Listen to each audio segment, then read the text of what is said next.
It's not very good. I would definitely put it in the top 10. So good. It's kind of a mess. A great work of cinema. Train wreck. Beyond a slasher, beyond a jump scare. More thought has gone into the story. Respecting the source material. Extremely gory, extremely violent. The lighting, the sets, the costuming. Extremely scary. Well staged, well shot, well acted. I saw the comedy for what it is. Relentless. It was just really, really good. This is pretty cool. Another reason why I think it's So good. Will somebody get this big walking carpet out of my way?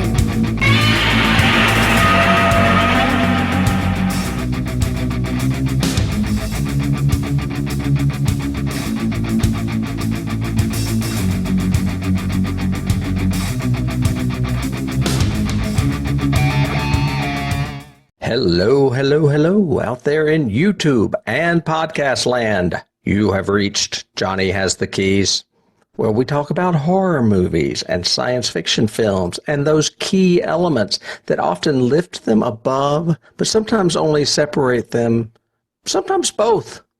Sometimes they're good, sometimes they're bad, but we like to talk about them because there's something remarkable about them, whether it is good or bad. I am here today with my co-host and good friend David Horton. We are venturing into our 8th season. Wow. This is our, episode 1 of season 8. We'd like to welcome all you folks back. Those of you that are new and have just discovered us, well, David and I are old cronies that have been talking movies since we were in our youth. And now we do it for the masses. We are big fans of sci-fi and horror, and we span an entire century worth of films, and we try to get a good selection from every decade over a 40-episode season. Those of you that are coming back already know this. David and I do tend to ramble a bit. We are unscripted, and we like it that way. Yep, I always. will try to edit out anything annoying. And, well, David, how was your summer? Welcome back. It was good, yeah. Shorter than I wanted, but also longer in some ways. But I'm really glad to get back and to be doing this again. It's been fun. We have carried on the other ones on the Patreon with X-Files. But getting back to movies and science fiction, especially science fiction, starting with the season, which is good. Last season, people who remember, I've started reading or reading a lot more and trying to catch up on some novels and short stories and novellas and things like that that I've missed. One of the ones that I just recently finished was another novel by J. Michael Straczynski. I mentioned one last season that I had read by him, which was almost like a Cuckoo's Nest one. And I mentioned that one to you. This new one is called Together We Will Go. Have I mentioned that one to you before? I mentioned it to you that I had started it. I don't think Maybe, but are they, when you say new, are they really new or just new to you? Is he cranking them out? This one came out in 2022. Okay. And it's very interesting. It is, I wouldn't call it science fiction because that's what he deals with most, but he's been doing a lot of social stuff. I told you the last one that I read was very social in its implications of weaponizing asylums and turning them into essentially concentration camps for people where you could arrest somebody and say, oh, you're mentally ill. You're going to have to go to this hospital, which is government controlled. So very Cuckoo's Nest feel to it. This one deals very heavily with suicide and assisted suicide. You mentioned suicide at one point. Yeah. Yeah. Basically, the novel starts with, I'm not giving spoilers away, but the novel starts with, and it's done, like I said, but it's done, what do you call it? Epistolatory? Epistolatory is, when it's done in like letters or journal entries. Yeah. Letters, journal entries, all that kind of stuff, which is what this is done in. And basically, a guy forms a chat room or website that you can go to and says, hey, I'm renting a bus. We're all going to get on this bus, and we're going to drive from New York to Los Angeles, San Francisco. When we get to San Francisco, we're driving it off a cliff. Oh. So if you want to join me, come on, for whatever reasons. And basically, the story follows this group of characters that slowly assemble as he works his way across the country and for various reasons, for all kinds of reasons that they've done it. It's very, very interesting. And the multiple sides of suicide and how you approach it. From the young girl who's just been so abused her entire life that she can't take it anymore, to the elderly gentleman who had married his high school sweetheart. He's in his late 60s, early 70s, and she just passed away last year. And he doesn't see any reason to go on without her. So it's all about how we relate to our own deaths and whether or not we should have control over them. And it makes statements the entire time about certain things in our society are legal and certain things are illegal. And why are they? So it's a very cool sociological novel, not very science fiction, not very horror, so it doesn't fit in, but it's what I've been doing in my spare time. So that among like 4 or 5 other novels. But that's I just say that as a segue for you to get to something scary. It's awesome that you're reading so much. I've mentioned to you that I've been tearing through Anne Rice's books chronologically. Or not all of them, but like all of the vampire books and all of the witch books. And I'll probably do the Mummy too. But I'm on the 9th vampire book now. Okay. So I have exceeded what I read on the Dark Tower 2 years ago when I completed that all the way now. And it's the way I can do it's audio. I've always got the audio going somewhere. And I've already done all 3 witch books and 9 vampire books. And I'm going to finish. I'm going to go all the way through the vampire books because a lot of the latter ones I haven't read but once. I can't remember. I think it's an Amazon Prime commercial, but it's a really, really cool commercial of these 2 forces coming across the desert, and it's very science fiction, Lord of the Ring-ish, fantasy-oriented, blah, blah, blah, but these 2 huge armies facing each other, and then all of a sudden one of them is taken up into this void, like a wormhole that appears in the sky, and blah, blah, blah, and you're going, what is this? Is this a movie? It's a series? And suddenly it cuts, and it's a guy vacuuming his rug, and he's listening to Amazon Prime. It says, you can be anywhere you want. That's awesome. And I was going, that's cool. That is cool. But back to my genre week, I'm not going to talk about Anne Rice books. I'm going to talk about a movie that I watched called The Coffee Table. That's the name of the movie? The name of the movie is The Coffee Table. Sure. Okay. Came out in 2022. I made note about this Spanish horror movie because of its ridiculous title and the fact that Stephen King touted it to be one of the darkest, disturbing movies he's ever seen. Oh, okay. It's definitely a dark character study, but it's mostly a slog because, well, in some ways, because it's a foreign film, and you know I like foreign films. I would be curious about an American remake of this one because it's a little slow. Okay. Obviously, it's Spanish, so it's written, directed, and stars people I don't know. The synopsis is Jesus and Maria are a couple going through a difficult time in their relationship. Nevertheless, they have just become parents. To shape their new life, they decide to buy a coffee table, a decision that will change their existence forever. Sure it will. Okay. All right, well, I'm gonna spoil this for you folks out there that want to know why a coffee table movie is so horrifying. The guy is putting it together. It's new, it's glass, it's supposedly unbreakable. While he's putting it together while he's babysitting his newborn baby.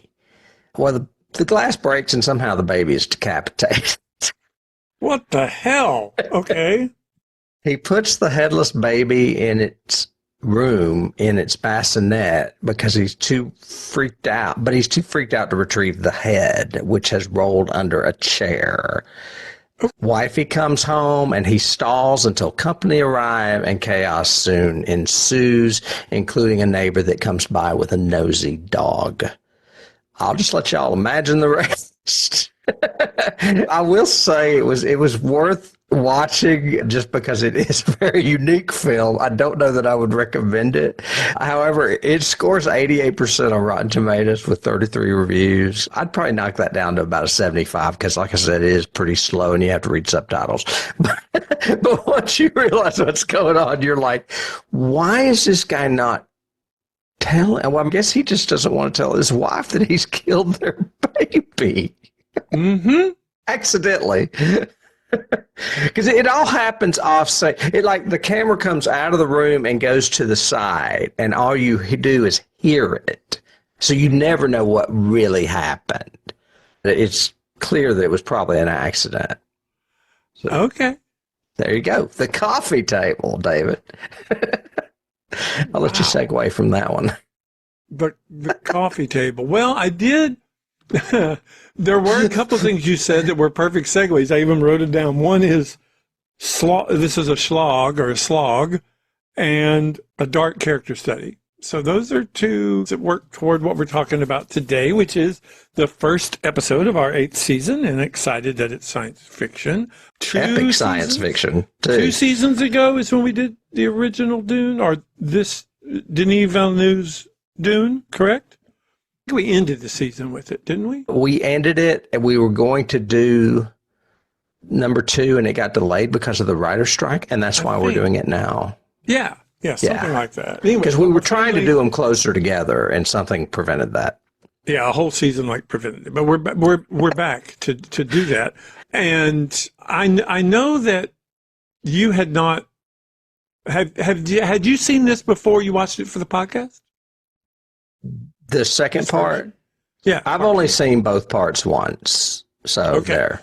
Yeah. So we are dealing with just part 2, and it's literally called Dune Part 2.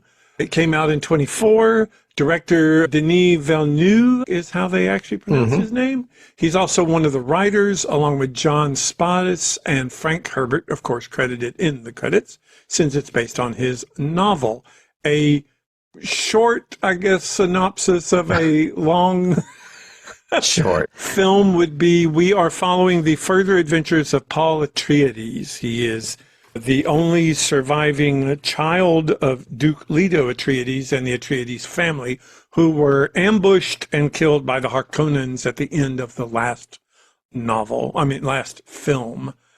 He and his mother, Jessica, are taken in by the local indigenous people of Arrakis called the Fremen, and he basically leads a rebellion and civil war against the Harkonnens, who are now operating the spice mining operation on Arrakis.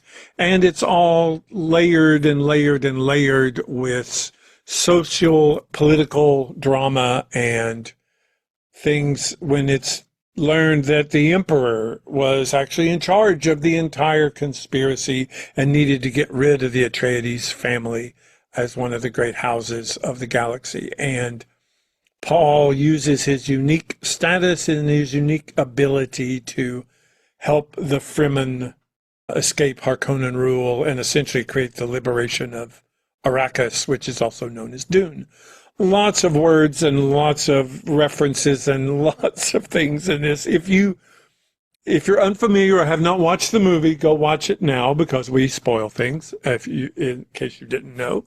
But also it might be good to reread and watch the movie just so you know some of the references and what is in this. I am very curious to find out, because I don't think you read the novel, correct? I did not. So, as someone who has not read the novel, what did you think of Dune Part 2? I haven't read the novel, but we covered Dune that was directed by David Lynch several seasons back, and I thought that was the most ridiculous thing I'd ever seen. And then we covered the first of this one, Part 1, a couple seasons back, and I really enjoyed it, but I felt a little lost because I told you I'm not one for big fantasy epics, including like Lord of the Rings, where there's so many different languages and tribes of people and things. So this is very similar. However, having seen Part 1, I got into Part 2 and I was sold. I actually really liked it, mainly because it answered some questions that were still left over from the first one. Okay. I liked it. I thought it was really good. Interesting. I felt less about this one than I did about the first one. I really liked the first one, but I didn't like this one. But thinking about it, the reason I don't like it as much is the liberties that they took with the original novel. And see, I wouldn't know. Yeah. A lot of changes and things that I was expecting that I didn't get to see. And then things that they did, and I was going, why are you doing this? And I'm sure we'll get into that as we walk through it and talk. Well, he is doing a third, which maybe it'll be very much like this Interview with the Vampire series, where they do things for a reason to set up other things. I don't know. Who knows? Well, I'm sure they do. These novels, for those of you who don't know the history of the novels themselves, Frank Herbert wrote the original in 1965. It then had 5 major sequels to it, novel sequels. And since then, his sons have taken over, his son and also another author who I can't remember right now. But they have written almost 8 or 10, maybe a dozen novels. Good Lord. Stemming from this entire world that Herbert set up. And his was extremely socio-political, setting up the Fremen, the houses themselves from the Atreides, the Harkonnen, the Bene Gesserit, all of that. And they've since influenced so many different novels, especially like the new Rings of Power, Wheel of Time, all these other novels and franchises that have come from this.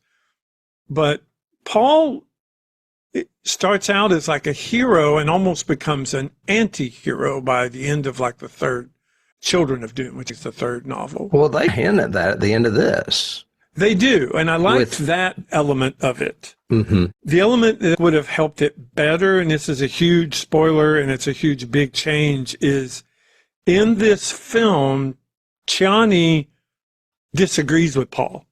And obviously has some big, huge, doesn't want him to, start this big global war. She would rather just, hey, why don't we just liberate Arrakis and go from there instead of making this an intergalactic thing, and don't go against the Emperor, and especially don't marry the Emperor's daughter to create peace or to create a ceasefire, so to speak, in it. And so much so that when he is about to do all of this, she actually walks out of the room, and the movie like almost ends with her walking away from the Fremen, from Paul, from everything, blah blah blah.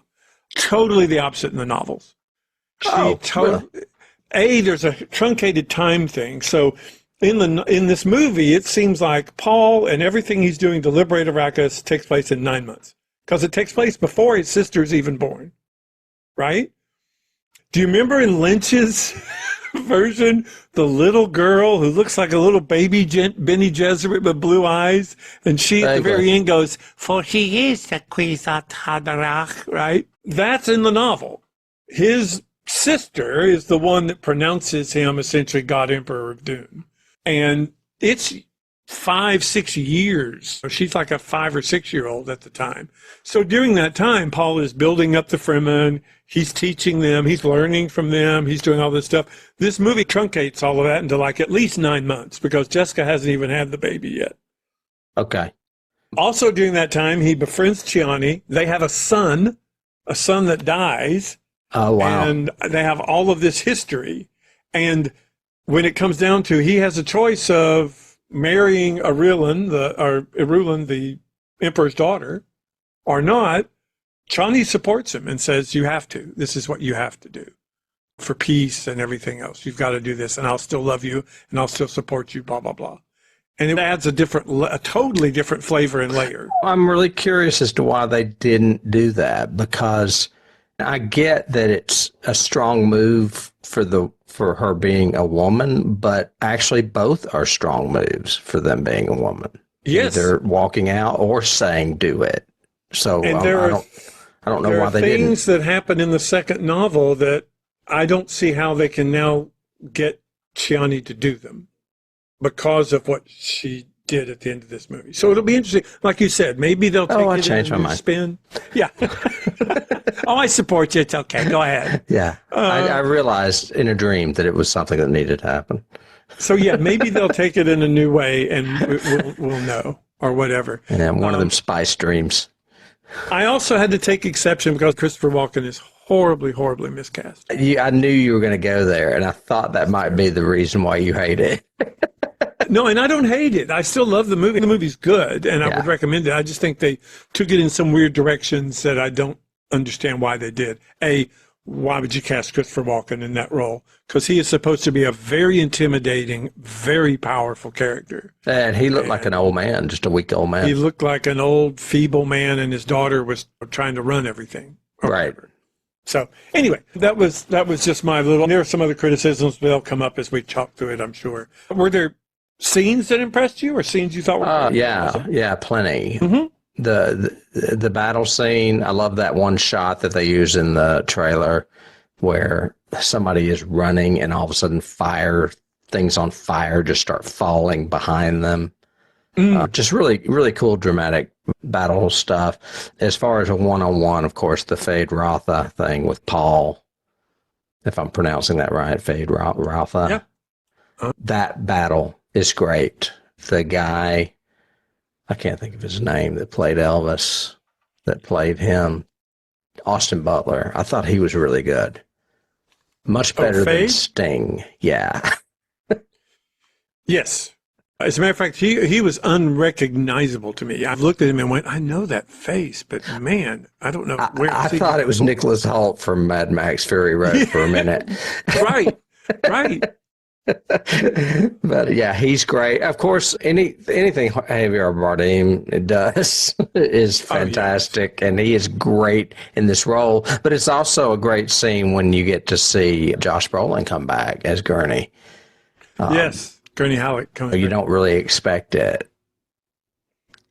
Yeah, so, I agree with you. I love both the battle scenes, especially I also like the Spice Miner battle. When the rebellion is trying to attack the one Spicer that is mining, and it's basically him and Chani trying to do everything, and the ornithopters are shooting at them, and all. It's really a cool scene.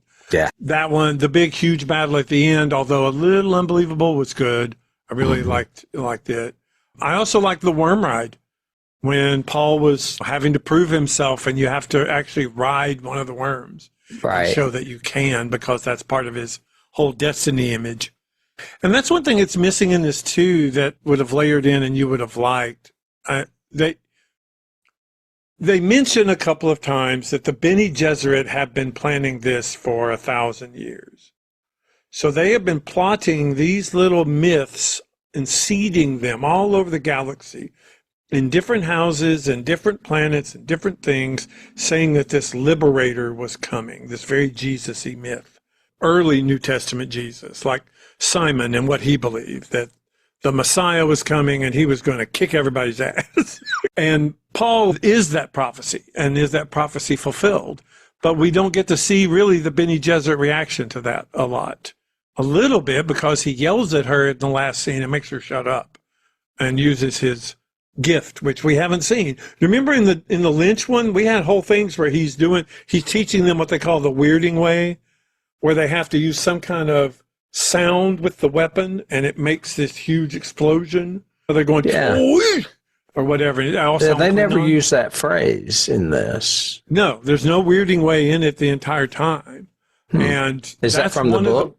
Yeah, that's one of the ways that Paul ascends, is he teaches them. In this one, it's like he keeps learning from them and he's just good at it, right? It's like in the novel, there's much more of it, and I can teach you this, how you can find water in this other way, how you can outwit the worms and use the worms for what you want. So there's a much more of a him rising up organically feel to it, rather than this being, hey, whatever you teach me, I'm already destined. Joe action hero. Right, Joe action hero. And the last scene, like you said, both of Fade's scenes are great. His Colosseum battle is really cool and well done. Except his opponents are all drugged. Yeah, well, except for one. That's the way wrestlers win. Come on. And then the last battle with Paul was, and all the implications of it. So those are my big scenes from it. Now, I could think of other ones if I had to. I like anything that, is it Brendan Gleeson? It's not Brendan Gleeson. What's the guy? Skarsgård? No. What is his name? He's the Swedish actor.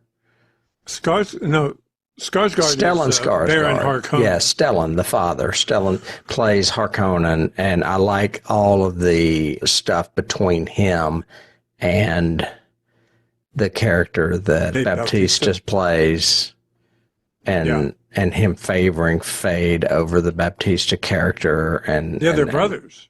Yeah, exactly. And it's like Baptista is this big warmonger hero type in the first movie, and in this he's anything but. He is like the weak one, basically.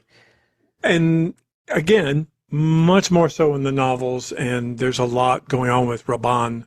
That's his name. He's called the Beast, and he has this huge reputation, and he's this very Rabban, good oppressor. He's really good at what he does, except he just cannot outwit Paul. No. And that's in this one, he's played as not as a buffoon, but as just so bestial and primal that he can't do anything. And Fade is so much better than him. Right. And Fade is better than him in the novel because he's a freaking sociopath. He's a savage. Yeah, he's very savage. Yes. He literally finds people and feeds them to his harem. Yeah. They are cannibals. And it's just, it's really great. But anyway. But we don't have to do any more scenes. I just wanted to mention him as well, that dynamic. I love Florence Pugh too, but you don't really see her that much in it. And Anya Taylor-Joy. Yeah, Anya Taylor-Joy, you get what, one scene? One shot, basically. Yeah, one shot, maybe. But I thought that you can tell they're setting up Princess Irulan for the next one, for the third one, because she and Paul will reign over the galaxy. Did you have any more scenes, or do you want me to move on to cast? Or you move on to cast. Move on to that. Well, let's see. We're going to start with Timothée Chalamet, obviously, who plays Paul Atreides. I have that he auditioned for the role of Spider-Man in Captain America Civil War. Did you know that? No, I did not. I guess because we've never covered Civil War, or I would have discovered it then. So I guess him and Tom Holland are around the same age. And you know how you hear about actors talking about, we were all up for this part because we're that age, we're whatever. And I just have a feeling he and Tom Holland fall in that same category. Yeah. He came on the scene, as far as I know, he actually came on the scene as a child actor, but I remember hearing of him first in Call Me By Your Name, which came out in 2017. Mm-hmm. Zendaya plays Chani. Speaking of Spider-Man, she's in Spider-Man Homecoming, as well as The Greatest Showman, but I remember her most because of a show you talked about called Euphoria. Yeah.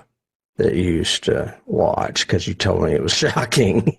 No, I watched like 2 episodes and told my daughters never watch this show. I don't think anybody under 25 should watch that. It's terrifying. She screen tested for a role in a movie that we've covered, a lead role in a movie we covered. Do you know what it is? No. Alita, Battle Angel. Oh, she would have been good in that. So speaking of other actors that are of the same age, there you go, same example. Rebecca Ferguson plays the Bene Gesserit. What is her name? The mother? She's the mother, but she plays. Her name's Jessica. That's right. It's Jessica. Okay. We know her. Yes. I know her best from Rose the Hat and Dr. Sleep. You've been watching her in Silo, I believe. Oh, yeah. She's great. I did a little bit of research on her because I wanted to know more about her. Yeah. She's of Swedish and Irish descent. Her mother helped ABBA translate the lyrics from their album Waterloo from Swedish to English. Wow. And she's also the woman sitting cross-legged on a chair on the back cover of ABBA's 1975 debut album. So her mother works with ABBA. I guess Sweden's a small country. Yeah. She revealed all of this on an appearance of the Graham Norton show back in 2018. If I was Graham Norton, I would have just been hanging on to every word. And I'm sure he was. Yep. Yeah. So she's been along the lines of stardom for quite some time. Javier Bardem plays Stilgar. We know him mostly from No Country for Old Men, I would say, where he is a killer psychopath, Oscar-winning psychopath, I believe. And he also he played a villain in James Bond too. Skyfall. Exactly. Skyfall, yeah. Yeah. He belongs to a family of actors that have been working on films since the early days of Spanish cinema. I did not realize this. So he had grandfathers that were in the industry as well in Europe. Wow. He was born in Las Palmas de Gran Canaria, Spain, to actress Pilar Bardem and businessman Jose Carlos, and I'm not going to keep going. That's too hard to pronounce. His maternal grandparents were Rafael Bardem and Matilda Samprado, and his uncle is screenwriter Juan Antonio Bardem. He got his start in the family business at age 6 when he appeared in his first feature, El Picaro, which translates to The Scoundrel, in 1974. So he's been acting for quite some time. Yeah. And he's great. And I really like his take on this character. Remember his introduction in the first one is he's a mean guy. He even comes in and spits on Leto's table. He's very aggressive. Intimidating. Yeah. Yes. And in this one, he's almost like Paul's father figure, but he's also as soon as Paul said something, he goes, of course he objected. I knew he would, as the Messiah is supposed to. He can be won over very easily in this one because he thinks Paul is like Jesus. Oh, yeah. Josh Brolin, speaking of acting legacies, he comes from a family of actors as well. His father, James Brolin, obviously, and his stepmother, Barbara Streisand. But we know him as Thanos from the Avengers, one of the ultimate baddies. He was also in No Country for Old Men with Javier Bardem, so they were both in another great movie together. And then the last time we saw him was as the creepy doctor in Grindhouse, which is one of my favorite characters. Oh, yeah, I'd forgotten that. He was in that, wasn't he? Yeah. Yes, yes. And, of course, he plays Gurney Halleck in this. I mentioned Austin Butler, who played Elvis in a musical a few years back. I didn't realize anything else. He's a new face to me, but he was also in Once Upon a Time in Hollywood, which is a Quentin Tarantino movie. So I have not seen that, but now I really want to. Of course, I always want to see a Tarantino movie. He played Fade Ralph. Pretty good. Is it? Okay. Yeah. Guess who was considered for this? It is not a hard guess. For Fade? Yeah. Who else would be good for that? I don't know. Bill Skarsgård. Oh, I could see that very much. Yes. And he is Stellan's son, who is already in the movie. Yep. But I get why they wouldn't. Well, if I was Bill Skarsgård, I wouldn't do it because he's already getting typecast as villains. He's played Pennywise. He's played like Nosferatu. He is constantly playing bad guys. So maybe he didn't want to do it. I don't know. The other guy that was a choice for it is that Barry Keoghan, if I'm saying that right. He's that young guy from the Eternals. You know who I'm talking about? Yeah. I could see him doing it. I could see him do it as well. He's too small, though. The thing that, Fade can be small. Look at Oh. Sting in the freaking original. Well, I'm looking at that picture behind me, and he looks so much taller than Paul in it. But lanky. He's very tall, skinny. Right. They did that in forced perspective almost to make Timothée Chalamet look smaller than Fade. Okay, that makes sense. But the willingness to go where they did with him having literally no hair anywhere and being that pale and I don't think he smiles once in the whole movie, does he? I don't think you see him ever smile. I don't think so. Why would he smile? Well, you expect villains to have that triumph moment or whatever. Right. But by not having him smile, it's almost like Denis and Austin decided we want to give him this. He can't experience real happiness ever. He is just a pawn of his father and doing what he's supposed to do. Which is that just reminded me of another scene I like. Yeah. And that's when Timothée Chalamet stabs Harkonnen and says something about grandfather. Grandfather. Yeah. Or whatever. You'll die here alone. Yeah. Yeah, that's and good. that's a big departure from the novel. I need to look that up because in the novel, Paul doesn't kill Harkonnen. No. Somebody else does. Mm. Oh, it's his sister. His sister and the little girl. Because she's alive in that, and in this, In the she's novel. still in gestation. Okay. Yep. Florence Pugh plays Princess Cerulean. We only see her a few times. It's clear, like you said, that they're setting her up for something because Florence Pugh is a star. She just came off Thunderbolt. She was in Black Widow. She was in Midsommar. And I like her in everything I see her in. Yeah, everything I've ever seen her in, I've liked. Yeah. She has such a nonchalance to the way she impersonates these characters. It's very, if I had to take a male version of it, it's a very Gary Oldman approach. She wears these characters so well, and it seems just so natural to her, whether it's a Russian accent or a British accent, or because she was in that other one did we cover that on the podcast where it's the weird 50s? You did a Coming to Get You on it. We didn't cover it. Yeah, if you haven't seen that movie, she's excellent in that. Is he? Because the movie doesn't get really good reviews, if I remember right. Well, the plot, you can see through most of it. Okay. So it's not like it's very well directed or plotted. But It's like a sci-fi 50s retro thing, isn't it? Yeah, it's one of those where you move into a suburban area and it's really Stepford Wivesy. It's a very Stepford Wives influence to it. But she's really strong in it. I just say that just because she's really good. Gotcha. Dave Bautista, as we mentioned, played Beast Robin. I know him best as Drax from Guardians of the Galaxy.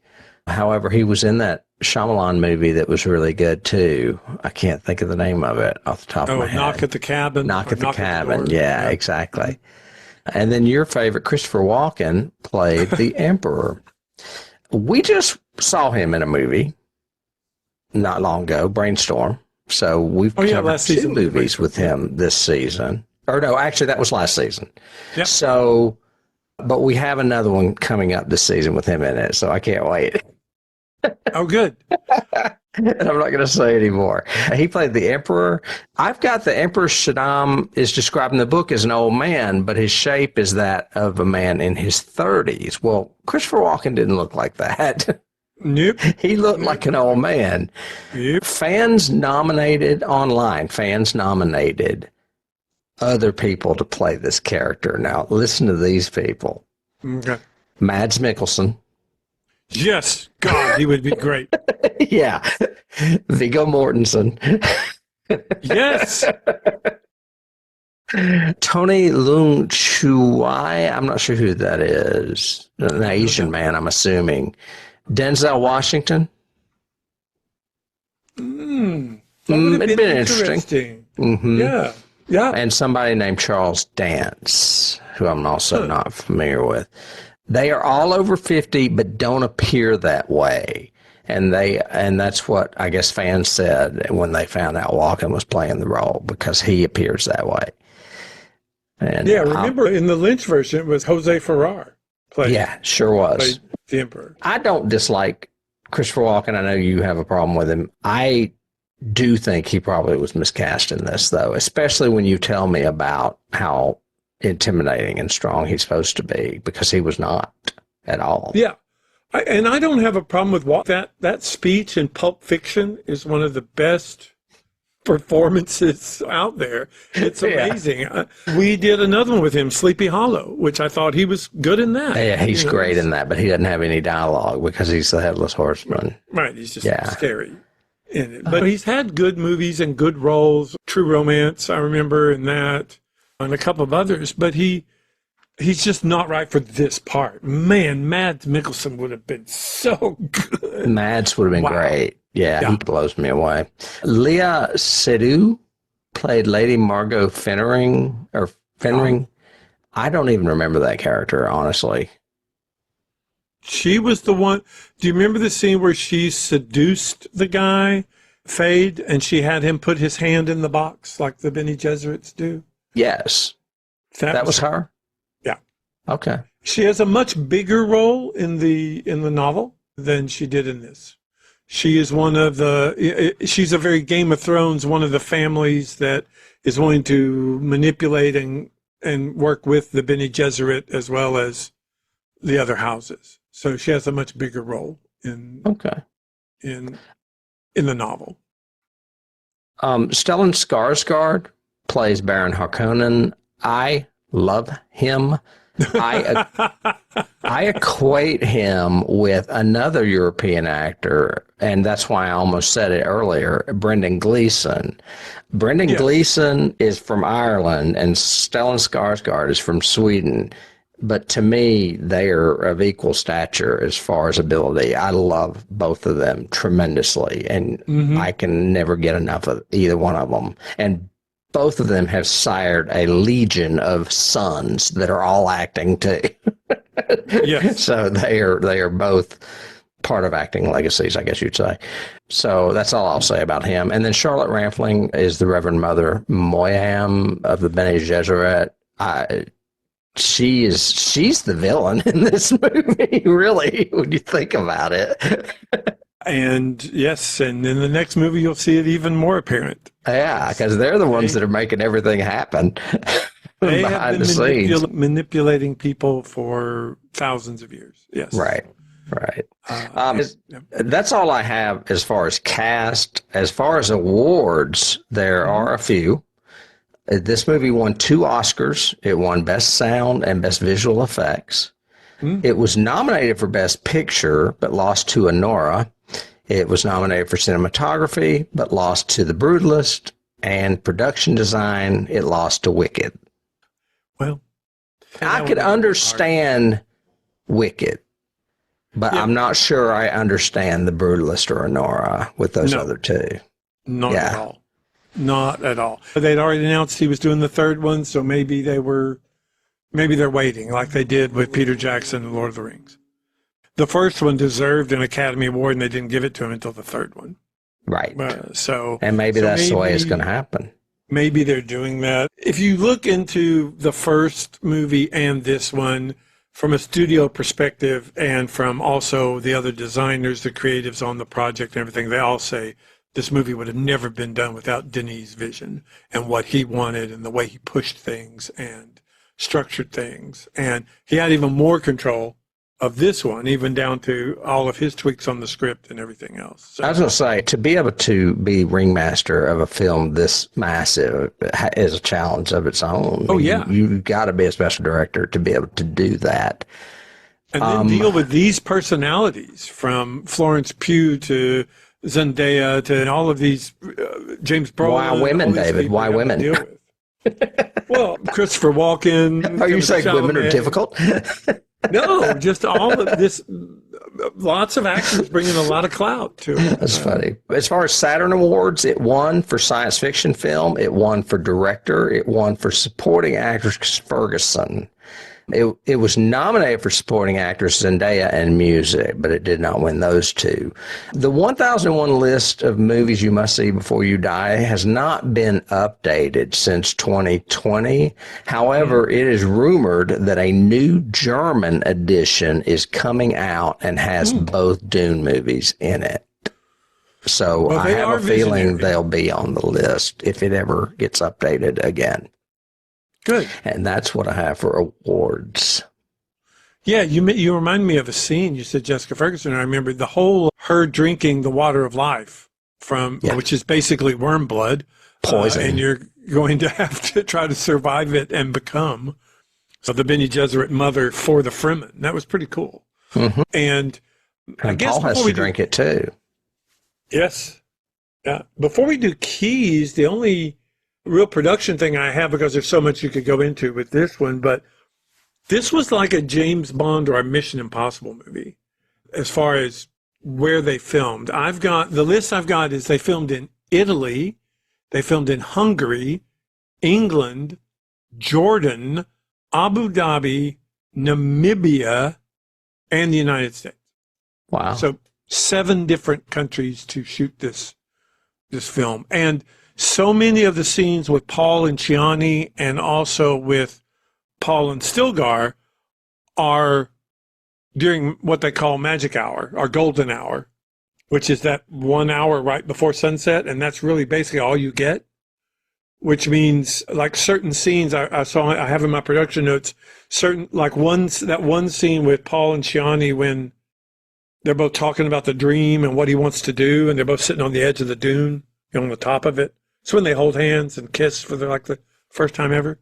That took 4 days to film because Good Lord. they had to wait for just that amount of hour time where the sun is in the right place and at the right angle to do it. So things like that you don't think about when you're watching a movie. You go, oh, that was a little cute 4-minute scene. Well, it took 4 days to shoot that. Yeah. So, go ahead. I was just going to say, before we move on to keys, I've got some trivia. Do you have any? Yeah, go ahead. I just have that other directors are freaking out over this movie. Steven Spielberg said it's one of the most brilliant science fiction films he had ever seen. And Christopher Nolan had equal amounts of praise, calling it a miraculous job of adaptation.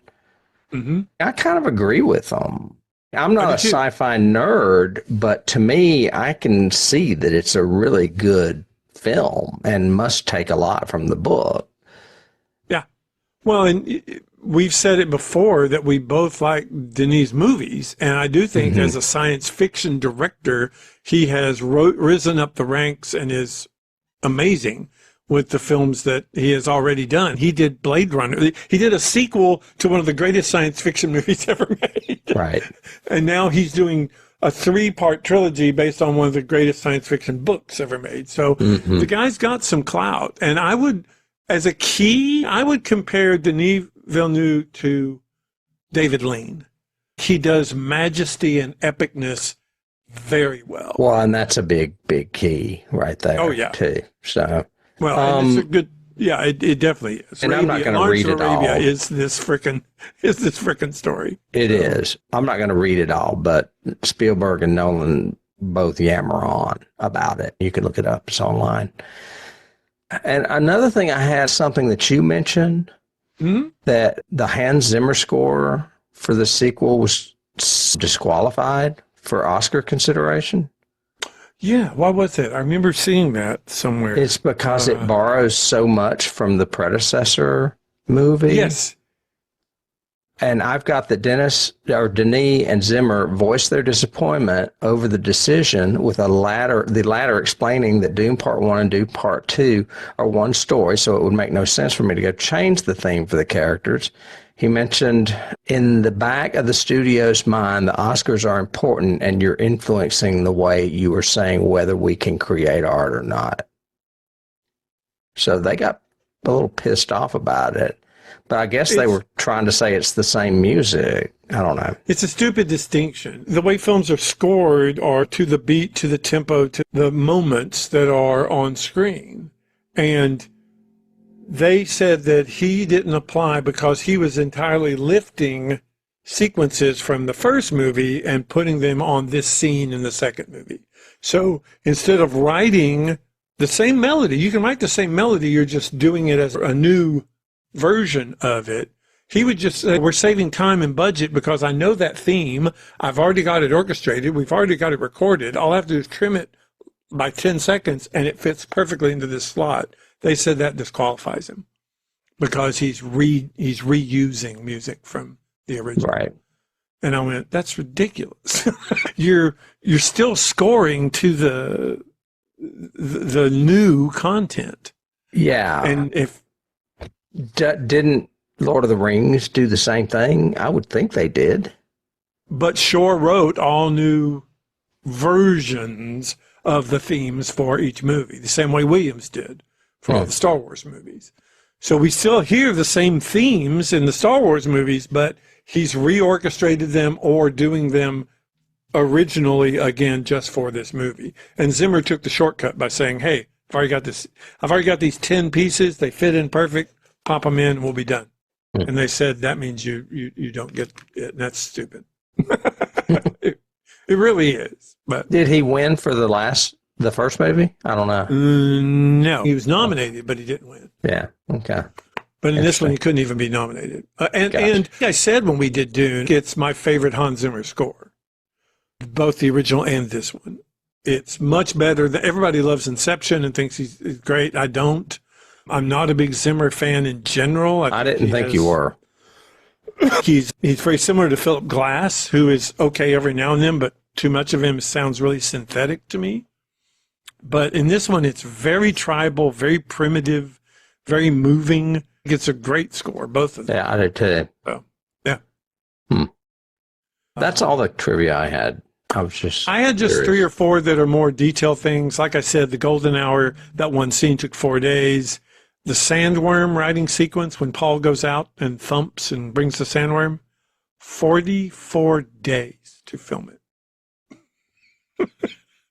Does not seem like it would take that long to shoot that, but he's riding a giant worm through the desert. Most of the time it's just in a cloud storm, so it's just a lot of dust. 44 days that they took to film that. I'm not certain where all that went. Actors' sacrifices, it's almost a key to, who played Batman? What's his name? Christian Bale. Or before him, it was Val Kilmer, George Clooney, Michael Keaton, Robert De Niro. Adam West. No, just other actors who sacrificed. Robert De Niro in Raging Bull and all that. Anyway, Austin Butler I see what you mean, because Christian Bale did it in The Machinist, where he lost all the weight. Yep. And got real skinny. Austin Butler gained 25 pounds of muscle to play Fade Rafa. I saw where he went through rigorous training. Trained for like 7 months for it. Yeah. Yes.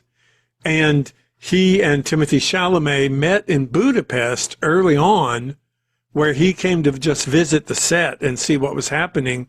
But they insisted on meeting the choreographer that week, and they started practicing the fight that week, like 6 months out. What else? I'm trying to find my notes. Just to set up the base camp in Jordan in the desert where they wanted to go, they had to build 18 miles of new road just to get the equipment there. So he wanted these remote, realistic settings, and he achieved them perfectly. Yeah. I never felt like you do when you watch Mandalorian and you think, that can't be real. In this, it's like every grain of sand, you're going, yeah, they built that. That is a freaking desert. So, yeah. That's all the trivia that I have. Okay. Yeah, I seem like I read something about one of the actresses, it may have been Zendaya, was on set, even in the scene she wasn't. She was always there. Mm-hmm. It seemed like it was her. I can't remember now, so maybe it's yammering. But Keys. I mentioned one. David Lean is the director, and specifically Lawrence of Arabia as the movie. Somebody who comes from aristocracy who's thrust into learning, quote, the ways of the desert or the indigenous people, and then leads this huge rebellion against really his own people and where he came from.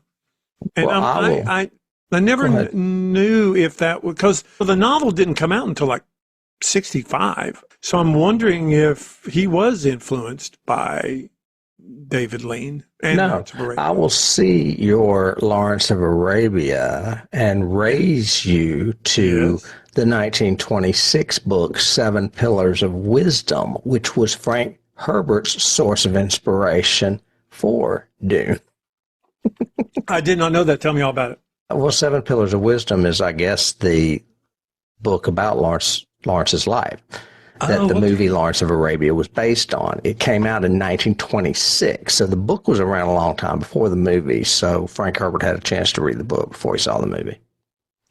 Excellent. Yeah. I did not know that.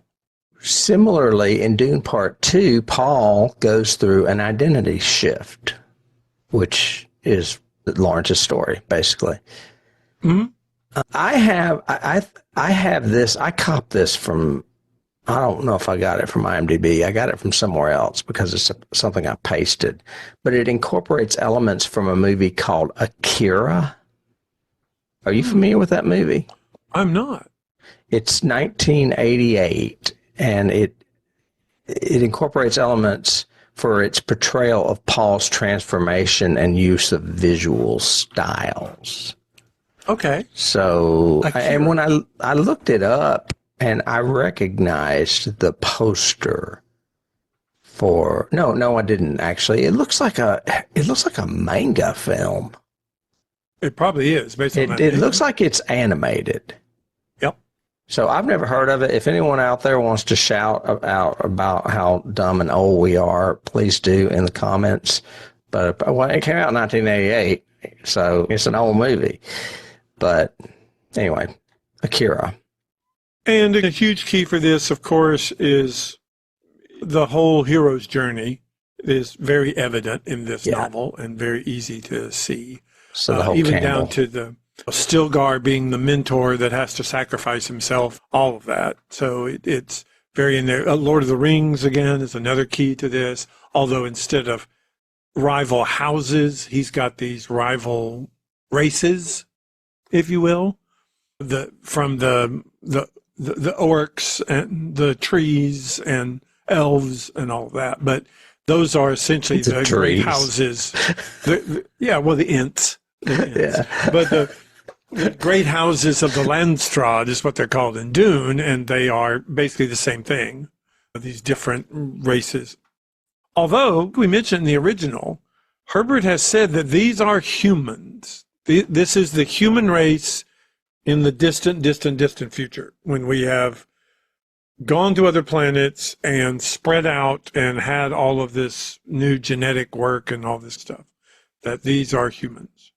So, and the whole anti-technology key that comes out of this, he was very adamant about you would never see a computer in this. You don't really see control panels and robots or any of that. He's very anti-technology in the novels and in the movies. So that's a cool thing. I'm actually looking up some movies because these are some more that I copped and I don't know who they are. Well, first of all, one was The Last Temptation of Christ, and I could see that. But there's another one called Persona and one from Chuck Jones called Beep, B-E-E-P. Beep? Yeah, don't know anything about them, but it says that Dune Part 2 incorporates elements from other films like those three. Huh. So, Last Temptation of Christ, I get. The other two I've not seen, so I'm not really sure what they're talking about.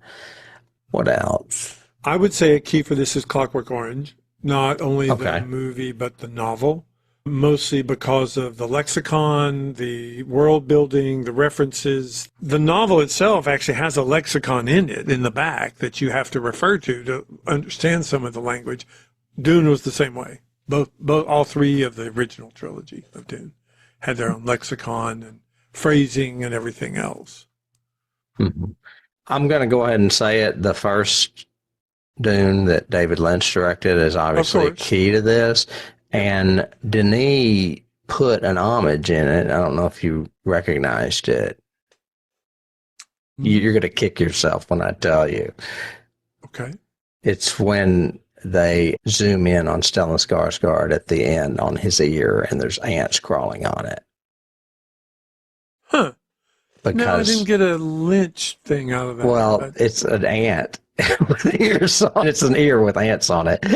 And that's how Blue Velvet starts. Blue Velvet, right? Yeah. That's Blue Velvet. Yeah, okay. It's an ode. I guess it's an homage to Lynch in general, not an homage to the original Dune. But sorry. So I may have missaid that. Yeah. And that's that's something that Lynch actually did pretty well in his version that is not in this at all, which is the Navigators Guild. You actually see them in Lynch's thing, and they're not in this at all. And I guess he's saving that as the big reveal in the third movie. The fact that none of this would be possible without the Navigators, these mutated beings that can warp and fold space. That's how space travel is possible. That's why I remember in the original, they keep showing the Harkonnen ships getting inside some big, huge vessel. And then that vessel suddenly appears above Arrakis and all the ships come out of it. I remember you explaining it to me. Yeah. Same thing happened in this in the end, too, when the Emperor and all the other families or houses arrive. It's because of the Navigators. And the Navigators can only be mutated by what? Spice. So it's a big, huge deal. Who controls the spice controls the galaxy is true. But it was interesting that Denis chose not to even hint at them in this at all. This is basically the story of the Fremen in this, which is fine. But he's going to have to do a lot more galaxy expansion in the next one. And maybe that's what he wanted to do, to make that work more. Maybe he doesn't want to film in the desert anymore. Well, there'll still be desert. But yeah, it would be nice. I did like when Paul was talking to Chani, and he was talking about Caladan and about the rain and the ocean and everything else. And he had that little flashback, and you saw it. It did, literally sitting, watching it, it felt like, oh, that's like a mist from the ocean. You can feel it. It's the wind. It's cool. Yeah, it's funny. But yeah, that's all my keys, really. The novel has been so influential, even down to George Lucas saying it is the Star Wars story. It is Luke's story. Luke is Paul Atreides. I meant to write that down. Star Wars is a huge one, especially The Empire Strikes Back, because of the whole, I am your grandfather, Paul. Yeah, yep. I had forgotten all about that. And he actually said that Dune was a huge influence on Star Wars.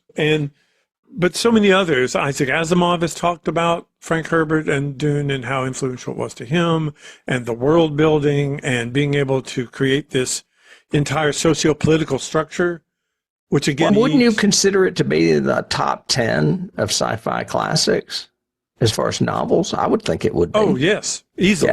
Yeah. Easily a top 10. Not so much the third one, but he's only to the end of book 1 now, so... I don't think he'll ever get to the third novel, so we don't have to worry about it because he'll get bored and do something else. Well, hopefully not bored, but yeah, do something else would be cool. Yeah. But yeah, so the next one is called Dune Messiah. I'm not sure if the movie will be called that, but that is what the next novel is. Because basically this ends where the end of the first novel is, which is Paul ascending to marry Arulin and essentially dethroning the emperor and calling himself the Kwisatz Haderach of Arrakis. So, and that's where it should end. And then we'll see what happens with Dune Messiah. He took one book, and his made sense, taking one book and cutting it into two huge, expansive movies. Peter Jackson taking The Hobbit and turning it into 3 movies, not so much. No. Well, that's all we have to say about this movie here today. Hey. We'd like to thank you folks for joining us. We'd like to know what you think about it, or if you have any comments about what we said. We definitely tend to ramble sometimes. I'm going to ramble a bit longer because it was something I wanted to mention. Normally, in our last episode of a season, I do a director's recap and start listing movies as to how many we have done by a certain director. Well, we're 8 seasons in, and that gets kind of monotonous and long, so we're not going to do that anymore. However, David and I are trying to come up with a way of maybe doing a bonus episode or something along a similar line, if you are interested in that, because some of these we're really getting up there. Spielberg and Cameron are probably the leaders, but John Carpenter's up there now too, and there's some others, and we'll talk about that in a bonus episode in the future.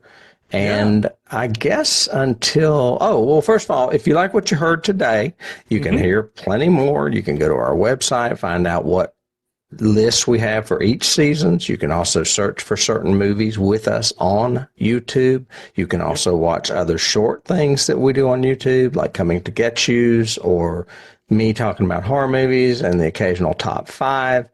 And if you really like what we do and you want to help support us, we would love it if you'd hop over to Patreon, where we have different tiers. You can see some free stuff over there, as well as subscribe to some other shows that we do on mainly television, sci-fi, and horror. Currently, we're doing Star Trek and The X-Files, but eventually we'll do others, which I'm sure. And until next week, David, I guess I will be seeing you. Yes. I think we're going into Horrorland, but it might be in a desert too. Okay, cool. We're carrying themes over. Yeah, we're going to carry the theme over. All right. See you then. See you then.